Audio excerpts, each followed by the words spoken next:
There we go. We are live with Miss Barbie. Let us get to work. Yes, let's get to today's topic. So, first of all, we want to ask you a question. Who here Yeah. struggles with getting your protein in? And I know protein is something that is so overdone and so over talked about, and protein this and protein that, but people are still struggling despite all the talks, despite all the information. So, we just want Oh, to give you totally. some quick ways to sneak more protein into your nutrition, into your meals. And we're going to give you some ideas. So, Yeah, it's super important. I mean, a lot of people end up saying, like, how do I eat more protein? Especially like with the breakfast. I don't know why people go for carbs and fats. You need protein for your first meal, dudes. yeah, so protein is actually going to help you to keep you feeling satiated, keep you feeling full, obviously helping with building muscles. So you want to make sure that you're including protein sources in your meals so that you're not getting hungry so often. Like when I notice like I'm eating just like toast and pastas and things like that, I'm like constantly hungry. Yeah, you And could I become a feel like hungry monster. yeah, and ever since like I'm really focusing on getting my protein intake for the day, I'm full for like hours. Oh yeah, So for sure. It makes a huge difference. And protein itself, I don't think people realize is really important for like overall cell function. And it's really important for like hormones and everything else. So it does have a love bigger that. role than just building you muscles, dudes. Yeah, what's your question? So if you guys have questions, just honestly just drop it in the chat. For Um, sure. so yeah, today we want to talk about sneaky ways to add protein into your day. So let's start Mhm. with like breakfast. So Sam, so when it comes to breakfast, what's your um yeah, what's your example?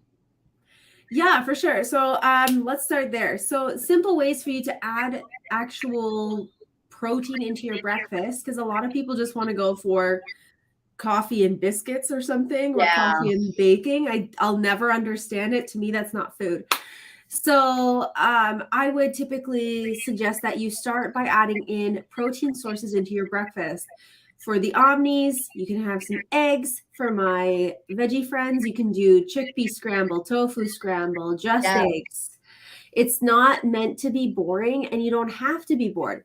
Actually, one of my favorite ways whenever somebody first comes onto like my coaching in particular is I teach them a breakfast burrito. Ooh, I Because love I that. love breakfast burritos.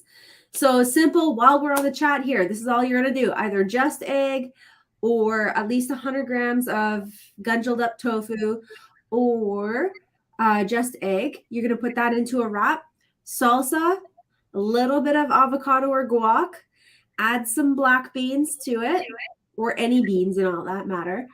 And you can add this smidge of spinach and bam! Welcome to a breakfast burrito. It doesn't have to be hard and complicated. You can also add like feta or vegan cheese or something like that. Wow. And Travis says breakfast burritos are life. They Yes. definitely are. And then Zavi, hopefully I didn't pronounce that right. It said eggs whites or pro oats. So for me, like as a vegan, Yeah. I love having like just egg, which is vegan egg, like Sam was mentioning that you can add Mhm. into a burrito. I love having like tempeh sandwiches, which has been really good. So just sneaking in that, like if you're having a toast, add some tofu, add some tempeh, add some like eggs if you guys are eating eggs, like just like something, right? It doesn't, it's Oh, like, if you're just totally. doing toast and hummus, like you're not gonna get like honestly much in. No. Um, or even like, a toast and avocado. Like I know a lot of people like avocado toast, but you could Avo add toast is some tempeh to wicked. it.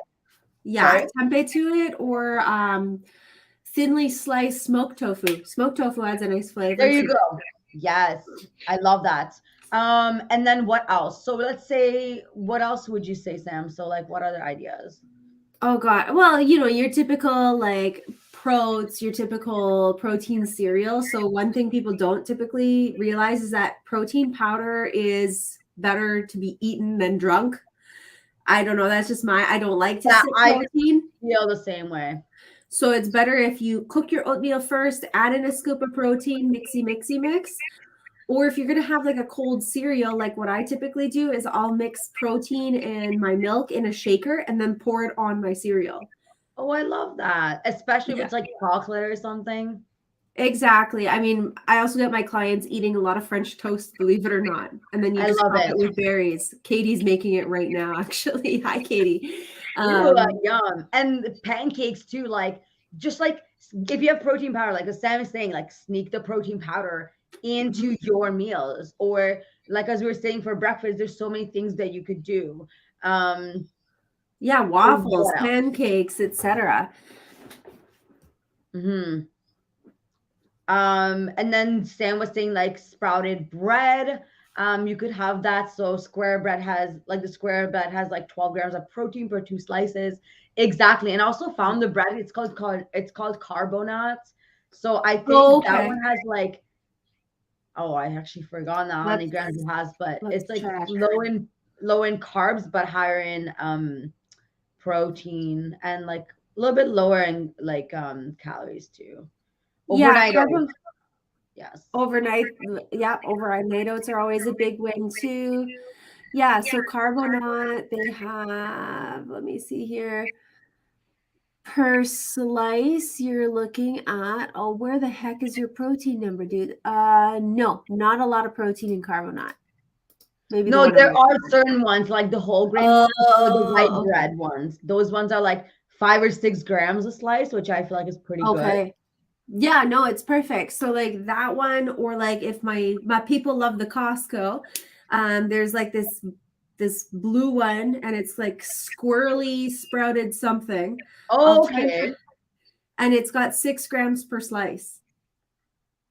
Yeah, Yeah, so around so like the same as I was saying, yeah. yeah, so for your set of toast, you're looking at 10 to 12 grams of protein just there. So if you're aiming for 25 grams a meal or 20 to 30 grams a meal, that's half your battle. And Exactly. especially as somebody plant-based, that's really important too. It's hard to find those resources unless you know about them. Another thing I was gonna say, a lot of people are like, how do I get more protein in? Like, track it, because Mhm. unless you're okay, so people are like, what should I eat for protein? So unless you understand what nutritional value of the foods are, it's Yeah, hard to just be like, eat more of this or that, right? Because you don't know what is protein, you don't know what our carbs are. So like literally start tracking your food and look at the nutritional value. Be like, oh shit, this only has 5. And then you'll kind of start to understand and learn the nutritional value of like lots of food. totally. I always tell people this that don't want to look at it like a diet almost. I always tell them this. You would never run a marathon without tracking your kilometers. Wow, facts. Yeah.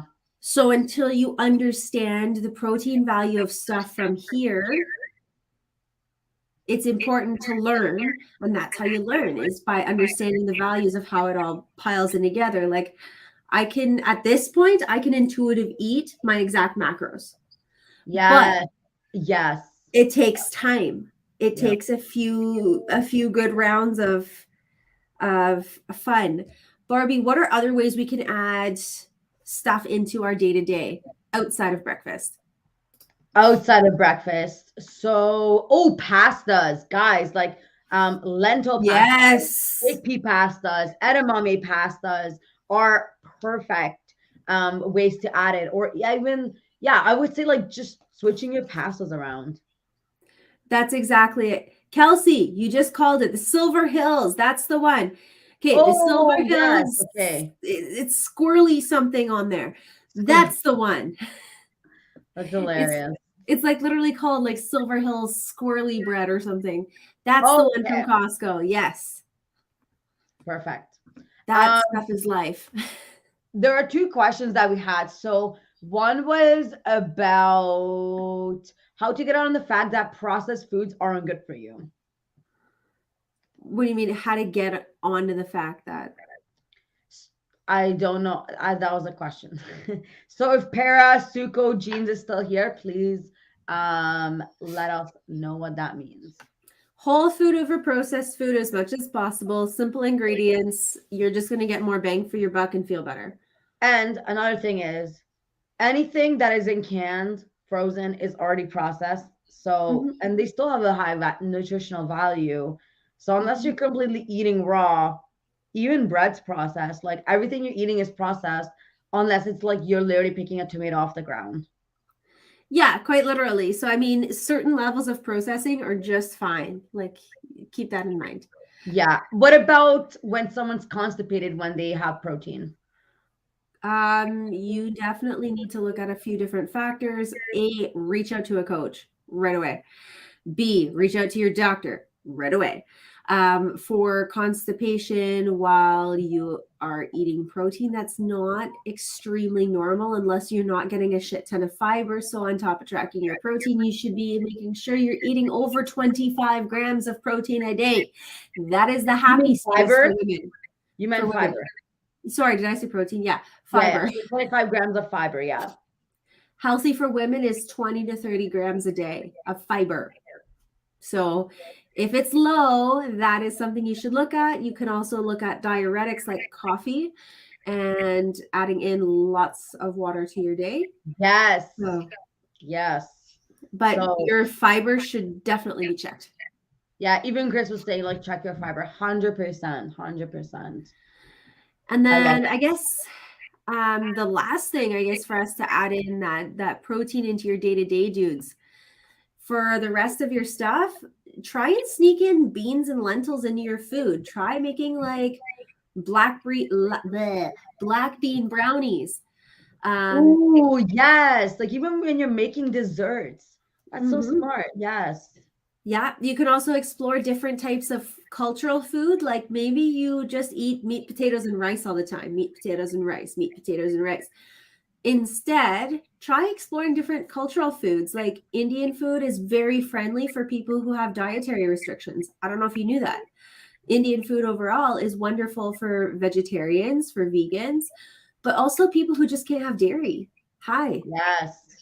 You can look at Latino food. Peruvian food is also very friendly for people who cannot have dairy. Um, I also threw in my notes just for giving you a jab, Hungarian food.